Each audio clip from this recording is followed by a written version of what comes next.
সম্মানিত শিক্ষার্থী বন্ধুগণ, আসসালামু আলাইকুম ওয়া রাহমাতুল্লাহি ওয়া বারাকাতুহু। Welcome back to my Facebook page and YouTube channel. আশা করি আপনারা সকলে ভালো আছেন। আলহামদুলিল্লাহ আমিও ভালো আছি। তো আজকে আমরা অনেক গুরুত্বপূর্ণ একটা ক্লাস নিতে যাচ্ছি। আমরা বোর্ডে দেখব সরাসরি। তো আমাদের এখানে গণিত, বিষয়টা হলো গণিত।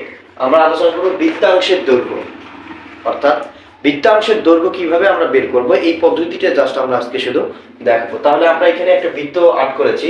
বৃত্তের কেন্দ্র হচ্ছে ও, এবং বৃত্তের ও বি এবং ও এ, এই দুটো হলো সমান ব্যাসার্ধ, অর্থাৎ দুটো সমান ব্যাসার্ধ। এরপর এই কেন্দ্রে যে উৎপন্ন কোণটি আছে, এই কোণটি হলো থিটা কোণ। এই কোণটার নাম হচ্ছে থিটা কোণ। এবং বি এ অথবা এ বি, এটা হলো বৃত্তচাপ, অর্থাৎ এ বিটা এস দ্বারা প্রকাশ করা হয়েছে। এই এ বিটা হচ্ছে বৃত্তচাপ, আর বৃত্তের কেন্দ্রে উৎপন্ন কোণটা হলো থিটা কোণ। উৎপন্ন কোণটাই হচ্ছে থিটা কোণ। তাহলে আমাদের এখানে একটা মাপকাঠি আছে, যে মাপকাঠি দ্বারা আমরা বৃত্তাংশের দৈর্ঘ্যটি আমরা বের করতে পারবো, বৃত্তচাপটি বের করতে পারবো। সেটা হলো যে আমরা জানি বৃত্তের কোনো চাপ দ্বারা, অর্থাৎ চাপ বলতে এ এবং বি কে বোঝানো হচ্ছে, যেটাকে এ এবং বি এর মাঝখানে এস, অর্থাৎ এস দ্বারা বৃত্তচাপটা কি বোঝানো হয়। এরপর বৃত্তের কোন চাপ দ্বারা উৎপন্ন কেন্দ্রস্থ কোণ ওই বৃত্তচাপের সমানুপাতিক।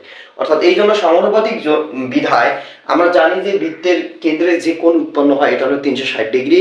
এই 360 ডিগ্রি কোণ, অর্থাৎ এই 360 ডিগ্রি কোণ আমরা থিটার মাধ্যমে প্রকাশ করব।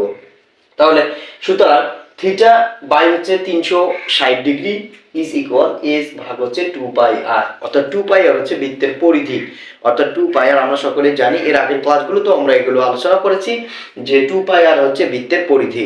অর্থাৎ এখান থেকে আমরা যদি বৃত্তচাপ বের করতে চাই, তাহলে বৃত্তচাপ হলো বি এ, অর্থাৎ এ বি, এটা হলো এস। এখান থেকে যদি এস এর মান বের করতে চাই, তাহলে এই যে এরকম হবে যে এস ইজ ইকুয়াল এই যে পাই আর থিটা ভাগ 180 ডিগ্রি। কেন 180 ডিগ্রি? কারণ আমরা যদি এটা আড়াআড়ি গুণ করি, আড়াআড়ি গুণের মাধ্যমে আমাদের 2 দ্বারা 360 কে যদি ভাগ করি, তাহলে হবে 180, আর হলো পাই আর থিটা যদি গুণ করি, তাহলে পাই আর থিটা হবে।